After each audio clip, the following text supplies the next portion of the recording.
Full moon आ गया, वो भी सुपर फुल मून। देखिए मैं आपको पहले ही बता देती हूँ कि आज का वीडियो फुली इंटरेस्टेड होने वाला है, क्योंकि आज के वीडियो में हम बहुत इंपॉर्टेंट चीजें डिस्कस करेंगे। ऑलराइट, सबसे पहली चीज तो मैं आपको ये बता दूं कि इस फुल मून को सुपर फुल मून क्यों कहा जाता है। राइट, ऐसा क्या है इसके अंदर। और दूसरी बात, इस फुल मून पर मैं आपको 6 एक्टिविटीज शेयर करूंगी, सजेस्ट करूंगी जो आप कर सकती हो। राइट, और तीसरी इम्पोर्टेंट बात, जब हम बात करते हैं फुल मून के बारे में तो हम लेटिंग गो की बात भी करते हैं। तो मैं आपको कुछ ऐसी चीजें बताऊंगी जिन्हें आप इस फुल मून पर लेट गो कर सकते हो। ऑलराइट, देखिए कई बार ना हमें ये समझ नहीं आता कि हमें क्या डिलीट करना चाहिए, क्या लेट गो करना चाहिए। तो आप इस वीडियो को एंड तक देखो, आपको इसका आंसर मिल जाएगा। ऑलराइट, ये बात बहुत ज्यादा जरूरी है अगर आप वाकई सीरियस हो खुद को लेकर। हाँ जी, नमस्कार, मैं हूं कनिका और आप देख रहे हैं आपका अपना लाइफ टॉक्स। यहाँ पर हम सीखते हैं और बात करते हैं लॉ ऑफ अट्रैक्शन के बारे में, पॉजिटिव माइंडसेट के बारे में और नई नई चीजें जो हमारी जिंदगी को, हमारे जीवन को ऊंचा उठाती है, उन चीजों के बारे में। आइए शुरू करते हैं। पहली चीज तो वही ना कि इस फुल मून को हम सुपर फुल मून क्यों कहते हैं, आइए ये जान लेते हैं। उसका सबसे बड़ा रीजन, क्या ये ब्लू कलर का मून होगा। ये जो फिनोमेना है ना, ये बहुत रेयर है, सबसे रेयर फिनोमेना है, ये हमेशा नहीं होता है। इसे सुपर फुल मून या सुपर ब्लू मून तब कहा जाता है जब एक ही मंथ में या एक सेम मंथ में 2 फुल मून आते हैं। ऑलराइट, और ये वाला जो फुल मून है ये अर्थ के एकदम क्लोजेस्ट है, यानी कि इतना पास है आपको लगेगा कि मून से हल्का ब्लूइश टिंच आ रहा है और ज्यादा ब्राइटनेस भी है। एंड सेकेंड इम्पॉर्टेंट, ये इतना रेयर इवेंट है क्योंकि ये अर्थ के बहुत ज्यादा करीब है। आपको 14% बड़ा और 30% ज्यादा चमकीला, ज्यादा ब्राइट दिखने वाला है ये मून। मतलब आपको ऐसा लगेगा कि ये चांद तो बहुत ज्यादा खूबसूरत है, बहुत ज्यादा चमक है इसमें। थर्ड इम्पॉर्टेंट, ये इनहेंस करेगा बहुत ज्यादा हाई टाइड्स को। मीन्स जो लोग समुद्र के आसपास रहते हैं या समुद्र के किनारे हैं, या फिर चलो कि फुल मून है तो समुद्र के किनारे घूम लिया जाए, तो ये आप लोगों के लिए वार्निंग है, रुक जाओ, अभी वहां से दूर हो जाओ, ज्यादा क्लोज ना हो वहां पर। फोर्थ इम्पोर्टेंट, आप इस दिन जो भी पिक्चर्स लेंगे ना वो एक अलग ही पिक्चर्स होगी, वो फोटोग्राफी एक अलग लेवल की होगी, एक अलग ही तरीके की फोटोग्राफी होने वाली है वो। क्योंकि अगर आपके पास पॉसिबिलिटीज है, अच्छे कैमराज है ना, तो आप बहुत अच्छे से कैप्चर कर सकते हैं उस इवेंट को। और फिर जो पिक्चर्स आएगी ना, आपको बहुत मजा आने वाला है, बहुत शानदार पिक्चर्स आने वाली है। लास्ट बट नॉट लीस्ट, ऐसे टाइम में ना एस्ट्रोलॉजर्स, एस्ट्रोनॉम्स या साइंटिस्ट, जितने भी ये वाले लोग हैं ना, इनको बहुत मजा आता है क्योंकि ये स्टडी करते हैं बहुत सारी चीजों को लेकर, जैसे कि अर्थ का टाइडल पैटर्न क्या है, ग्रेविटेशनल फोर्स कैसे काम करता है। उनके लिए ना ये एक सब्जेक्ट हो जाता है रिसर्च का, स्टडी का, और उनको ना बहुत मजा आता है। और ये वाला जो फुल मून है ना, ये super special full blue moon है। अब हम आते हैं पॉइंट नंबर 2 पर कि आपको इस दिन क्या करना है। मैं आपको यहाँ पर 8 से 7 रिचुअल्स बताऊंगी जो आप बड़ी आराम से कंफर्टेबल होकर कर सकते हैं। इस रात आप प्लीज प्लीज प्लीज, रिक्वेस्ट है मेरी आपसे, एक मून वॉक जरूर लेना। पूरा माइंडफुल होकर, पूरा ध्यान देकर, पूरा अटेंशन देकर आप एक मून वॉक जरूर करना। कहीं ऐसा ना हो कि आप चल रहे हो रोशनी में और आपके हाथ में फोन है, फोन पर बातें कर रहे हो, गप्पे लड़ा रहे हो या फोन स्क्रॉल करे जा रहे हो। ऐसा नहीं होना चाहिए कि आपका ध्यान कहीं और है, आप खुद कहीं और हो। इंस्टेड ऑफ दिस, आप मून को देख रहे हो, मून की एनर्जी फील कर रहे हो, आप एक लंबी वॉक कर रहे हो, आप चेरिश कर रहे हो उस मोमेंट को, क्योंकि ये इवेंट, ये मौका बार बार नहीं आता है। और अगर ये चीज़ अभी हो रही है तो आप इसके लिए बहुत ज़्यादा ग्रेटफुल हो, थैंकफुल हो। इसके लिए आप मून वॉक करते टाइम आप ग्रेटिट्यूड भी कर सकते हो, यूनिवर्स को, गॉड को, मदर नेचर को आप थैंक्स गिविंग कर सकते हो कि उन्होंने आपको ये समय दिखाया। सेकेंड चीज, आप मेडिटेशन कर सकते हो। बस ये ध्यान रहे कि जब आप मेडिटेशन करते हो तो आपको जो इमोशंस आ रहे हैं, जो विचार आ रहे हैं, वो पॉजिटिव हो, हैप्पी वाले हो, और आप पूरी अवेयरनेस के, पूरी माइंडफुलनेस के साथ उस मेडिटेशन में बैठे हो। आप चाहें तो अफर्मेशन भी कर सकते हैं। आपको ये फील रखना है, आपको ये करना है कि आप बहुत ज़्यादा ग्रेटफुल हैं उस चीज़ को लेकर। आप आपके पास जो भी है आप उसको लेकर इतने ज़्यादा खुश हैं कि आप उसका ग्रेटिट्यूड कर रहे हैं। तीसरी चीज़ आप क्या कर सकते हैं, आप जर्नलिंग कर सकते हैं। देखो आपको उस टाइम कोई भी थॉट आ रहा है, कुछ भी आपके इमोशंस चल रहे हैं, किसी भी चीज़ को लेकर आपके अंदर खुशी है, तो आप उसको जर्नल कर सकते हो, आप उसको लिख सकते हो। आपने मन ही मन थैंक यू बोला, मन ही मन उसे विजुअलाइज किया, या एफर्मेशन बोलनी है या कुछ करना है, आपके मन में ऐसा कुछ आ रहा है तो आप उसको जर्नल करो, आप उसको लिख डालो। कोई भी ऐसी चीज़ है, कोई भी थॉट है, आप कुछ भी करना चाहते हो, कोई प्लानिंग ही क्यों ना हो, कोई प्लान हो सकता है, आप उसको बस स्क्रिप्टिंग कर दो उसकी, आप उसको लिख दो। ऑलराइट। चौथी इंपॉर्टेंट चीज़, आपको मून वाटर प्रिपेयर करना है। देखो इस टाइम ना वैसे भी मून की एनर्जी बहुत ज़्यादा स्ट्रॉन्ग होगी, और अगर आप मून वाटर तैयार करते हो तो ये आपके लिए बहुत ज़्यादा बेनिफिशियल रहने वाला है।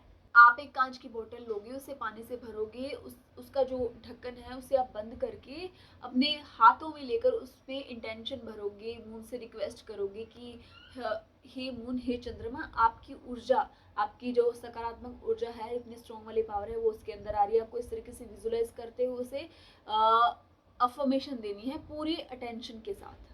मैं मून वाटर प्रिपेयर करूंगी तो मैं कहूंगी, thank you so much for energising this water with amazing properties, ताकि मेरी हेल्थ, चाहे वो इमोशनल है, मानसिक है, फिजिकल है, वो एकदम स्ट्रोंग है, हेल्दी है, और मेरी हेल्थ हर प्रकार से ठीक है, स्वस्थ है, मैं खुश हूँ।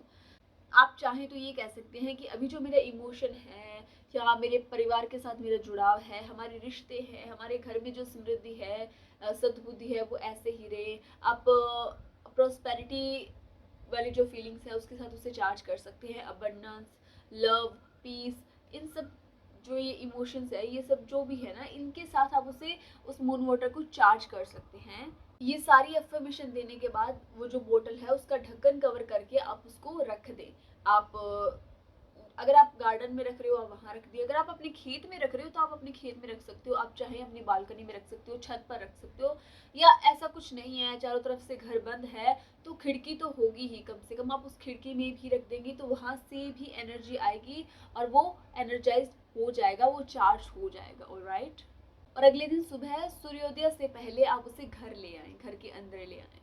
नेक्स्ट चीज, आपको क्लिनज करना है, क्लिनजिंग करनी है। मैं आपको पहले भी बता चुकी हूँ, आप धुनी दे सकते हो, बत्ती, अगरबत्ती, पालो सांतो, या जो भी चीजें हैं आप उनका यूज करके अपने घर में जो धुआं देते हैं, धूम्र देते हैं, उनको पूरे घर में देकर आप घर को क्लींस कर सकते हो, मंदिर को क्लींस कर सकते हो, आपका स्टडी है आप उसे क्लींस कर सकते हो, आपका जो प्रोफेशनल एरिया है जहाँ पे आप काम करते हो आप उसे क्लींस कर सकते हो, खुद को क्लींजिंग कर सकते हो। आप शंख बजा सकते हो, और साथ ही आप ये विजुलाइज करें कि आपके घर में जितनी भी नेगेटिविटी है, जितनी भी बुरी चीजें हैं, वो सब घर से बाहर जा रही है, और पॉजिटिविटी की किरणें, ब्राइट किरणें, सफेद किरणें, पॉजिटिविटी का प्रकाश, उसका उजाला आपके घर के अंदर प्रवेश कर रहा है और घर पूरी तरह से भर रहा है पॉजिटिविटी से। ऑलराइट। उस दिन जब पोछा लगेगा तो आप उसमें थोड़ा नमक डाल सकते हो, स्नान वाले पानी में आप नमक डालकर स्नान कर सकते हो। ये वाली चीज़ आपके लिए बहुत ज़्यादा कारगर रहेगी। नेक्स्ट बात आती है क्रिस्टल चार्ज करने की। इस दिन हम अपने सारे क्रिस्टल्स चार्ज कर सकते हैं। हम कांच की प्लेट पर रख के उन्हें चार्ज कर सकते हैं। अगर हमारे पास कोई पत्थर का टुकड़ा है तो हम उस पर रख के चार्ज कर सकते हैं। हम गार्डन में, खेत में, मिट्टी पर रखकर हम उन्हें चार्ज कर सकते हैं पूरी रात चांद की रोशनी में। आप चाहें तो इसे खिड़की के पास भी रख सकती हैं, क्योंकि एनर्जी वैसी ही रहेगी, चाहे वो खिड़की से आए, चाहे वो आसमान से सीधा छत पर आए, चाहे वो गार्डन में आए, चाहे वो खेत में आए, चाहे वो बगीचे में आए, चाहे वो कहीं भी आए, चांद की जो एनर्जी है, मून की, फुल मून की एनर्जी वैसी ही रहने वाली है। ऑलराइट। नेक्स्ट चीज, आप योगा कर सकते हैं, आर्टिस्टिक योगा। आप हल्का सा म्यूजिक चला लीजिए, डांस कर लीजिए, जैसे आप चाहें ना आप वैसे कर सकते हैं। आप इस दिन लेटिंग गो कर सकते हैं। लेटिंग गो मीन्स आपके, जैसे आप मानो कि आपके कंधे पे बड़ा ही भारी सा बैग है, उसमें कंकड़ है, पत्थर है, ईंटें हैं, वजन है जो कि आपके काम का नहीं है, और आप उसको लाते ही चले जा रहे हो, तो देखो उसमें कहाँ भला है, उसमें कहाँ समझदारी है। तो लेटिंग गो करना भी एक ऐसी ही चीज़ है। लेट गो हम किसी भी चीज़ का कर सकते हैं। वो कोई इमोशन हो सकता है, वो कोई पर्सन हो सकता है, वो कोई सामान हो सकता है, चाहे वो घर का सामान हो, चाहे वो आपके पुराने कपड़े क्यों ना हो, आपने 2 महीने पहले उन्हें रखा हो कि देखो अब तो हम नहीं पहन रहे, नेक्स्ट मंथ हम ट्राई करके देखेंगे, अभी नहीं आ रही तो शायद बाद में कभी फिट आ जाएगा। अगर उन्हें 2 या 3 महीने हो चुके हैं तो आप उन्हें निकाल कर दान कर दीजिए। जिन लोगों को ज़रूरत है आप उनको दे देंगे तो शायद ये समझदारी वाली बात होगी। डिक्लटर कर दीजिए। आपके घर में कुछ सामान ऐसा है जो आपको नहीं चाहिए, बट आपको लगता है कि ये कभी ना कभी तो काम आ ही जाएगा। तो देखो, ऐसी जो भी चीज़ें है ना उनको आप निकालिए, हटाइए अपने घर से और उन्हें जो नीडी पीपल्स हैं उनको दे दीजिए। उनको शायद वो उनके ज़्यादा काम आ जाए। आपके घर में पड़े रहकर उस चीज़ की जो शेल्फ लाइफ घट रही है ना, इससे अच्छा है कि वो किसी काम आ जाए। और जब आपको ज़रूरत होगी ना तब चीज़ें आ जाएगी, मैनेज हो जाएगा, डोंट वरी। तो आपको लेट गो करना है। लेट गो आप किस किस चीज़ का कर सकते हो? नकारात्मकता का लेट गो कर सकते हो, पास्ट लाइफ बिलीव्स का कर सकते हो, सेल्फ लिमिटिंग बिलीव्स का कर सकते हो, या आपके अंदर जो खाली ये वाली चीज़ होती है ना कि हाँ मैं कर तो सकता हूँ, मैं कर सकती हूँ ये काम, लेकिन मुझसे ये चीज़ें नहीं बन पड़ रही, मुझसे ये नहीं हो रहा, या मुझे यहाँ पर ये वाली दिक्कत फेस करनी पड़ रही है, मैं काम तो ये करना चाहती हूँ लेकिन ये दिक्कत आ रही है। ये वाला जो चीज़ कर रखा है ना, ये वाली जो खुद की रुकावटें आपने पैदा कर रखी है ना, आप इनको लेट गो कर सकते हो, हमेशा के लिए निकाल सकते हो अपने जीवन से। या फिर कोई ऐसा टॉक्सिक पर्सन है, कोई टॉक्सिक दोस्त है, आप उसको हमेशा हमेशा के लिए छोड़ सकते हो। मतलब कुछ भी ऐसा है जो आपकी ग्रोथ में, आपकी इम्प्रूवमेंट में बाधा बन रहा है, आपको रोक रहा है, तो आप उसको हटा सकते हो, रिमूव कर सकते हो। चाहे वो कोई मानसिक चीज़ हो, चाहे वो कोई फिजिकल चीज़ हो, आप कुछ भी हो आप उसे निकाल सकते हो हमेशा हमेशा के लिए। नेगेटिव थॉट्स या कुछ भी है, किसी पर्सन ने आपका दिल दुखाया है, किसी को आप माफ़ नहीं कर पा रहे हो। अच्छा, किसी और को माफ़ करने से ज़्यादा बड़ी बात होती है खुद को माफ़ करना। आप खुद को नहीं माफ़ कर पा रहे हो, आपने कुछ भी करा है, कोई गलती हो गई है आपसे, या आपने कुछ ऐसा काम करा जो शायद आपको लगा हो उस टाइम कि ये बहुत सही है, लेकिन उसके परिणाम गलत आए और उन परिणामों की वजह से आप आज भी भुगत रहे हैं। या फिर आपको लगता है कि या मतलब किसी भी तरीके से आपने पास्ट में कुछ भी किया, वो चीज़ें, उनके रिजल्ट्स आपको आज तंग कर रहे हैं, तो आप उनको लिखिए, एक कागज़ पर लिखिए पूरा, जो जैसे आप डिटेल में लिखना चाहें आप वैसे उस तरीके से लिख सकते हैं, और फिर आप उसे फाड़ दीजिए। फाड़ के आप मिट्टी का सकोरा या मिट्टी का कोई भी बर्तन है आपके पास, उस बर्तन में उसे रखिए, आग लगाइए, उसको जला दीजिए, उसकी राख को फ्लश कर दीजिए। तो इस तरीके से आप इन चीज़ों को लेट गो कर सकते हो। और हाँ, इस बार वाले फुल मून पर आपने ये रिचुअल्स कर लिया, नेक्स्ट वाले पे कर लेंगे, उससे नेक्स्ट वाले पे कर लेंगे, कम से कम 4 या 5 बार आप करेंगे तो वो चीज़ें आपकी ज़िंदगी से, उसका जो इम्पैक्ट है आपके सबकॉन्शियस में जो पड़ी हुई है ना, उसकी स्टोरेज वो डिलीट हो जाएगी, वो उसका जो कैश डेटा है वो क्लियर हो जाएगा। जैसे हम फ़ोन से किसी एप्लीकेशन से डेटा क्लियर करते हैं, उसके बाद में वो डेटा वापस नहीं आता, उसके बाद हम सिर्फ नया डेटा, नई चीज़ें बना सकते हैं उसमें। तो क्लियर कैच करते करते वो जो उसका पूरा डेटा है वो भी क्लियर हो जाएगा। तो आपको ये काम करना है। ऑलराइट, इसी के साथ हम आज का वीडियो यही समाप्त करते हैं। हम आशा करेंगे कि आप ये सब चीज़ें करेंगे, ये सारी चीज़ें करेंगे, और कमेंट बॉक्स में आकर आप हमें ज़रूर बताएंगे कि आपने क्या-क्या काम किया और आपने कैसे-कैसे किया, आपको क्या-क्या फ़ील हुआ, आपने क्या-क्या नया एक्सपीरियंस किया। ऑलराइट, हमें ये देखकर बहुत खुशी होगी, क्योंकि इससे हमारे परिवार के दूसरे लोगों को भी इंस्पिरेशन मिलेगी, वो भी आपको देखकर करने लगेंगे अपने जीवन में ग्रोथ पाने के लिए ये वाले काम। ऑलराइट, अभी के लिए इतना ही। मिलते हैं ऐसे ही अवेयरनेस की दूसरी वीडियो में, तब तक के लिए stay happy, stay blessed, bye bye.